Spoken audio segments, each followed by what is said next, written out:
stop. Last night about 9 o'clock, the Raiders returned home from their win in Houston. 25-20 was the final. This is the scene in Alameda. Hugh Jackson gets off the bus. Hundreds of fans of the Raider Nation showing up. And what I like about this is that players responding, getting in the midst of that scrum, and everyone enjoying a big group hug. And without getting too philosophical about it, that is a great thing about sports. It brings all peoples together. Welcome back in Raiders Press Conference Live. Romo, that's an amazing scene. No, it was awesome. It was like they just won the Super Bowl. And those are the kind of things that happens. But this was out of respect. This was out of respect for the silver and black. This was out of respect for the wins. This was out of respect for bringing this team back to Oakland again.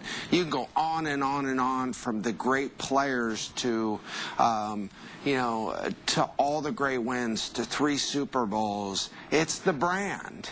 And it just shows that there's people out there that appreciate the brand, that the Raiders are what they eat, what they live, what they breathe during football season. And it's such a big part of their life. And to be able to show that appreciation, that love for Mr. Davis, for the team, for Hugh Jackson, for the organization moving forward, it was very moving. He's considered by many the greatest coach in the history of the Oakland Raiders. He brought them Super Bowl championships. He's a great video game guy, a great coach, and a great analyst.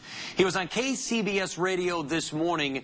These are John Madden's thoughts on Al Davis.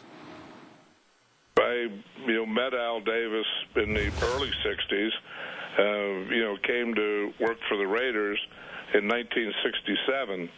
And directly or indirectly, I was with him the whole time, and I was in shock when I heard it, and I'm still a little that way.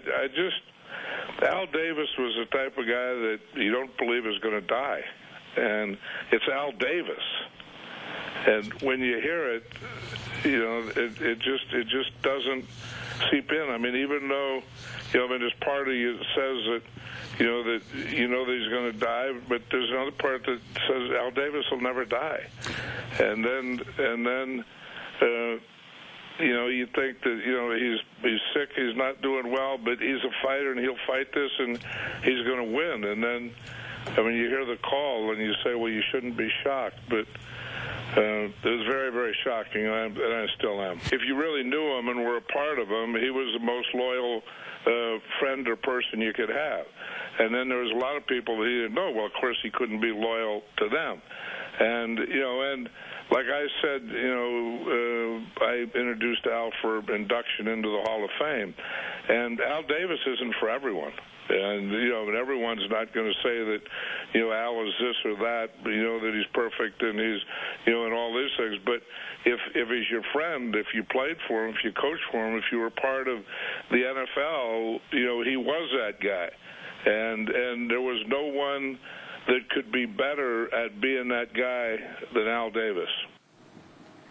That's John Madden on KCBS Radio from this morning. Not a show that revolves around the NFL stayed away from the Al Davis conversation. Everyone had a story. Everyone had something they wanted to share. Yeah. Everyone had something. It's like everyone needed a group hug there, whether it was verbal group hugs or whatever. And we saw emotion. We saw emotion all weekend. It was crazy. Absolutely. And you know what, Jimmy? It's, I love what he had to say is Al wasn't for everybody. He wasn't. And, everybody has an opinion about him. It's the intensity around that opinion, Jimmy, is you love him or you hate him. And I've said this before, and I'll say it again. You hate him or love him with the same amount of intensity. There's not a lot of people that have that. And that's because of the man he was. And he stood up for what he believed in, and he was a fighter. And it didn't matter who you were, what you were. If you were 350 pounds, if he didn't like you, for some reason, he was going to fight you. It didn't matter, Jimmy. And that's what he was. And I respect that. I really do. He took on the league. I respect that. Because he believed in certain things and principles, and he had to do it his way. You know, every time a new owner came into the league, he went out and sought that owner out and talked to him about the NFL to give them that little bit of lesson about the league. Yeah. Jerry Jones to this day says that, you know, he's the guy who helped me maybe take on the league in my own way. There were some things Jerry Jones has done that haven't been all that popular. Let's